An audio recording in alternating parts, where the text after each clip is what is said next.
Chapter 3 is involving a couple pairs of different lines, perpendicular and parallel. We've actually explored perpendicular briefly before, didn't do much with it. And parallel you have been exposed to, just we haven't talked about it in this course. So that's going to be our main focus in this particular chapter. Section 3.1 is going to focus on, obviously it says lines and angles. So a relationship, if you have some lines, some angles, what's happening here. So we're going to start with some basic vocabulary, starting with parallel. Parallel lines, and I know a lot of times when you think of parallel, you think lines don't intersect, right? Exactly. So you see that as part of the definition. However, it says, okay, they are two lines, of course. They don't intersect, but they are also what we call coplanar. So refresh my memory on what that means, Mrs. Hochraby. Coplanar means that they are on the same plane. So when I would be drawing them, they'd be on the same surface. So like if I drew that, that quadrilateral that we usually use to represent our plane, they would be on that same plane. Nothing's going through that plane. They're on the same plane. So if I draw a plane and I draw parallel lines, now we don't want to assume these are parallel lines. They look like it. They're in the same plane. How do I show lines are parallel in a picture? All right, and this is a new symbol we're going to be using. We've talked about, when lines were congruent, we would put the little tick marks. If angles were congruent, how we would do that. When we're talking about parallel, we use a little arrowhead on each one of our lines just to show that they are parallel to each other. Now, if I had another line on there, another two sets of lines maybe that are parallel, but not necessarily to these lines. So if these were in the same plane, I didn't make my plane big enough, but if these were also in that plane, I would know that, first of all, they're not parallel to the lines that we already are given that are parallel because of the arrowheads.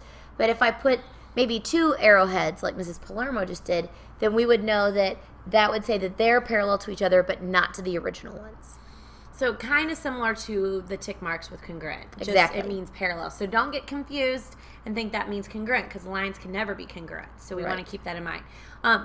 Speaking of symbols, there is a symbol for parallel.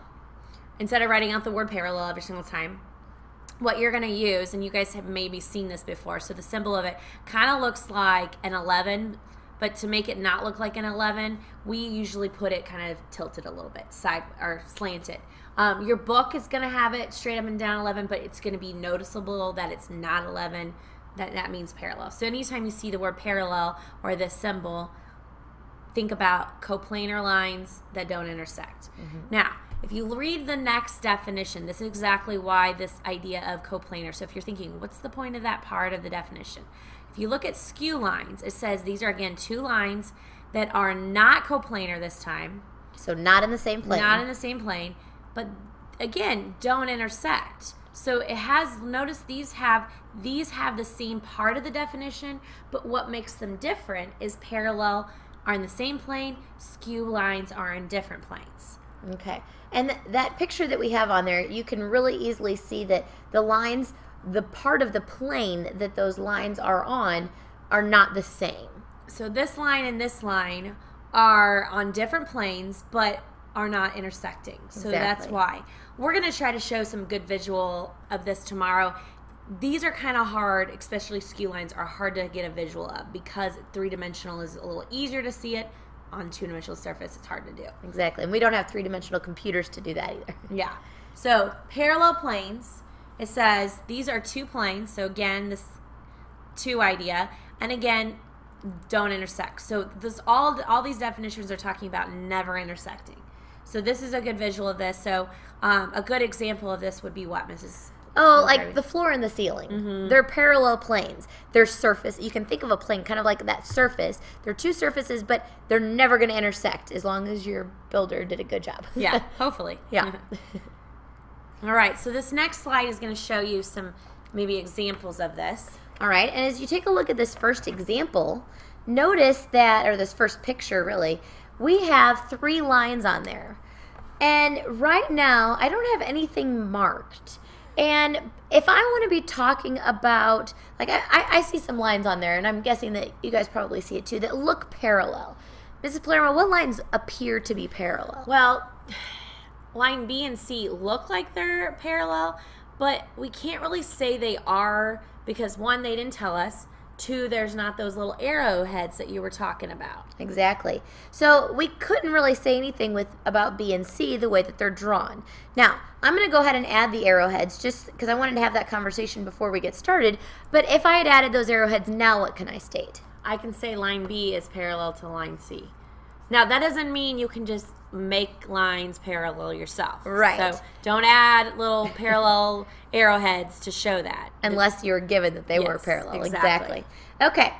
And what about line A? Because A is definitely not parallel to those lines. But what do you notice about line A? Well, it looks like line A is intersecting with line B and C. Is that true? Well, it's not quite. And the reason is you see the little dotted part of the line. Oh, yeah. Do you remember when we used that before? Okay, so the dotted kind of, it's kind of like it's behind that plane. But what I'm noticing, does that mean that line A is kind of going through that plane? Exactly. Line A, think about if I took a piece of paper and stuck a pencil through it. My pencil is intersecting right here. So imagine this line. You see it on a two-dimensional surface. It's really hard to see these. But if you think about that standing straight up out of your paper and line B and C are still on the paper itself, then what do you know about line A? Does it actually intersect It's them? not going to intersect then. And since they're not going to intersect, okay, does that mean they're parallel? No, because they're not in the same plane. So since they're in the different planes and they're not going to intersect, then line A is skew with line B. So line A and B are skew lines. And can I say the same thing about line A and line C? Absolutely. And again, that's the difference. Skew lines, again, don't intersect, but they're in different planes. Right. And then what do you notice about these two planes, plane M and plane N? Well, it looks like, because the dotted, I see line M is kind of behind line N, so that would make them parallel. So parallel lines? Parallel planes. You got it. So we have already seen several postulates so far. The two, we're going to learn two today. The two we're talking about today are involving our parallel and perpendicular. And they're very similar, so kind of follow along with the parallel, and you'll hear Ms. Hoker, we talk about the perpendicular postulate, and you're going to see some similarities within the postulate itself. Now again, reminder, postulates will always have a number attached to it, but we're never going to reference it that way. We're going to use the name, and if there's no name, we'll just describe it, okay? So looking at this postulate, it is a conditional statement, being if-then. It says if there is a line and a point that's not on the line. So I'm going to start, let me draw a line, and I'll call this line L. Remember, we can do the cursive lowercase letter. We're going to have a point that's not on the line, so I'm going to call this point P. Reading on, it says, then there is exactly one line through the point, so it's got to go through this point. Now, if you think about it right there, is there only one line that can intersect that point? No, there's an infinite number of points. No, we could go here, we could go here, we could go here, all sorts of, but notice that reading on, I kind of cut it off, but okay, so it goes through exactly one line through that point parallel to the given line. Okay, that does kind of limit us, doesn't it? So they're saying there's exactly one line that's going to be both parallel to the given line and goes through that point. There's only one line. This is happening. Now, is there other lines that are parallel to line L? Sure, there's a ton of lines. So if I move that, it's still going to be parallel, but is it going to intersect that point? No. No. And again, going back, we could take this and we could move it. We could have it go through that point if we wanted to, but it's not going to be parallel to that line. So right. Just kind of keep that in mind. So parallel postulate is basically limiting the fact that you're only going to end up with one line. Again, I probably should have put arrow here. These ended up being parallel.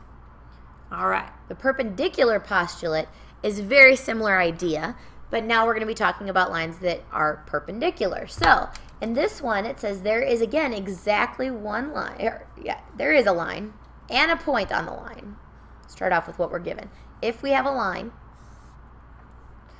and we have a point that's not on the line, so I'm going to call my line, let's say line M, and point J. Then there is exactly one line through that point, so through point J, that is perpendicular to the given line. There are an infinite number of points that go, or lines that go through point J, but we want it to go through point J and be perpendicular to the line that we were given. Okay. Again, just like Mrs. Palermo showed, there are a ton of lines that are perpendicular to the line, and there are a lot of different ways that I could draw that line to be through point J, but only one line that will do both. Transversal. This is a pretty popular word for this chapter. Notice, again, talking about lines, that's kind of the common trend here as well. It is a line that intersects, so it's a line that intersects two or more coplanar lines. So again, that word coplanar, meaning the lines have to be on the same plane. Notice they're intersecting at different points. So you could have a line that intersects two or more lines all at the same point, but they're saying it has to be at different points. So looking at the picture, based on what you see, okay, what's happening, let's find the transversal. There are three lines to choose from. So we're looking for the line that is intersecting two other lines at different points. So which one do you think it is? Well, I'm looking and I see that line G and line H intersect, and line G and B intersect. So G is the one that I mentioned twice. G is intersecting both H and B. So G would be the transversal. Now, one thing that you might also notice, and you might be thinking this as well, is do we know if line H and line B are parallel? Oh, no we don't. They're not marked with the little arrowhead. So really they extend and they will probably intersect too. So technically, if I keep going, because they're not given parallel, they're going to eventually intersect. So what would that mean then? Well, if they're all intersect, technically then any one of those lines would intersect two coplanar lines at different points. So really they all could be transversals. They could be. But with the picture we're given. Yes. And based on what we have and the fact that they purposely didn't show H and B intersecting, they're kind of trying to show you that this is the transversal that they're wanting you to focus on. Now, with the fact that there's a transversal, and notice we only have two lines that they're intersecting. When that happens, notice that because at each intersection there are how many different angles? There are 4 different angles. 4 different angles at each intersection. Notice there are 4 here and 4 there. So what we've seen before, if you think back, we've seen like a case like this. We've seen 2 lines intersect, you've had 4 angles. Oh, and that's when we talked about like vertical angles and linear pairs, all those special angle pairs. And that's going to be true with down here too. We're going to have some special angle pairs with vertical angles and linear pairs. However, because we're adding in this fact that we have 3 lines total, transversal, and 2 other lines that it's intersecting with, we have a total of 8 angles that we're going to learn some more special angle pairs. Okay. So Mrs. Hogravy is going to talk us through that. All right. We have lots of things to be aware of. And I'll tell you guys that the vocabulary in this section is really going to be important for the rest of this chapter and beyond too. Mm-hmm. The things that I want to point out, I'm going to go ahead and talk about these angles first so we can understand what the names mean, and then we're going to take a look at these special angle pairs. Yeah, because a lot of times, one thing I want you guys to kind of, when you're listening to this, the name, like she said, the name kind of in a sense gives it away of what you're dealing with. It's going to help you understand it. Just like a lot of postulates and theorems, the name kind of tells you what you're dealing with. So really focus on that. All right. First thing that we're going to be talking about is corresponding angles. And when something corresponds, we think that it kind of goes together, it works together. Yeah, They're going to be angles that occupy corresponding positions or the same location. Okay. So, for example, if I was talking about 2 angles that are occupying that same location, I might talk about like for the top right corner. So I'm going to go back to our picture for a minute. And I want you to think top right corner. What's the top right corner? The angle in the top right corner of this first intersection. That would be angle 3. And then what's the angle that's in the top right corner of this intersection? Angle 5. Those would be an example of corresponding angles. Okay. Okay. Now, do you see other angles that you think might be corresponding in that same location? Yeah. I mean, like it looks like maybe angle 1, because that's top left, and angle 2, that's top left on the other line. Right. And then maybe... And I noticed that you said 1 at each one of these intersections, because when we're looking at these, all of the special angle pairs that we're going to focus on today are talking about having 1 of those angles at each intersection. That's the whole point of all of these things. We know things about the same intersection with vertical angles or linear pairs. These are new types of special angles. And this depends on the fact that you have the 2 lines with a transversal. Exactly. Not just...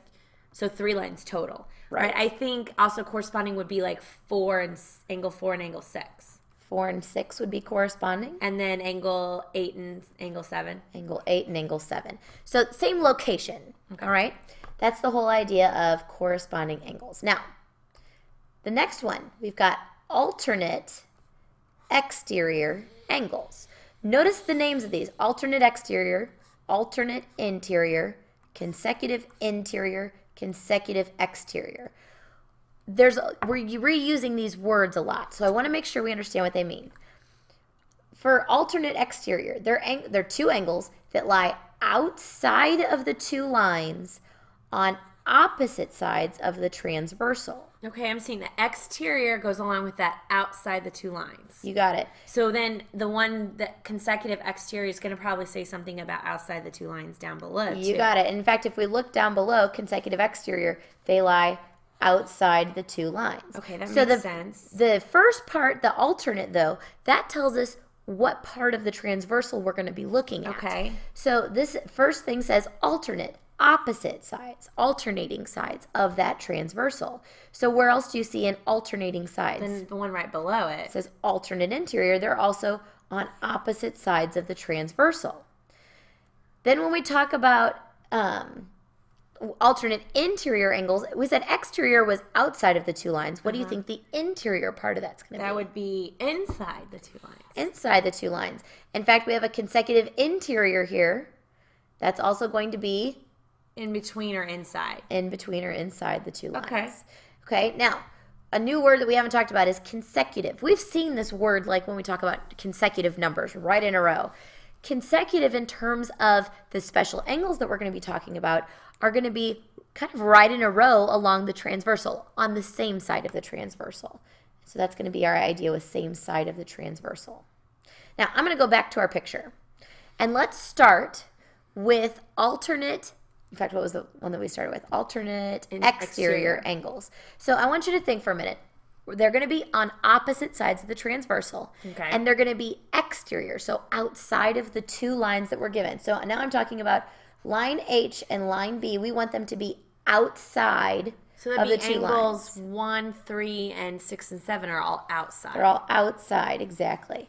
So we want them to be alternating sides of the transversal, outside of the 2 angles, and we know we want 1 angle at each intersection. Okay, so because my first thought was maybe angles 1 and 3, but when you said you changed my mind. You said it has to be on 1 at each intersection. That makes me change my mind because 1 and 3, those angles are on the same intersection, and actually they're also called linear pairs. Right. So we already know something about those. We're not going to give them another name. We don't need another new name. Okay, so I would say angle 1, and then let's go down angle 7. Yeah, because again, they're outside of the 2 lines, but they're on opposite sides of the transversal. This one's on the left side of the transversal. This one's on the right. So that's that whole idea of alternate and then exterior. Okay? Is there another set of alternate exterior? Angle 3 and angle 6. Angle 3 and angle 6 are also alternating sides of the transversal outside of the 2 lines. Wonderful. Okay. So we talked about alternate exterior. Let's take a look now at, wrong direction, at alternate interior. So we want alternating sides of the transversal still, but now inside the 2 lines. Okay, the inside, I'm going to start there because I like to kind of limit that. So that'd be angle 4, angle 8, and angle 2 are all the interior angles. And 5, yes, those are all Or inside. 5. And then those 4 can't all be, alternate. So we got to do opposite sides. So angle 4, again, on the other intersection would be angle 5. Wonderful. And yeah, I love that you thought about that too. 1 at each intersection. Alternating sides of the transversal, one's on the left, one's on the right, and still inside. And then what would be the other set of alternate? Angle 2 and angle 8. 2 and 8 would also be alternate interior angles. Okay, let's go back for a second to, now we're going to do consecutive interior angles. So we want them to be consecutive. So on the same side of the transversal, we said interior. So inside those two lines. Okay. So inside, we kind of already limited that. And consecutive same side, so that'd be angle 4 and angle 2. And then angle 8 and angle 5. Awesome.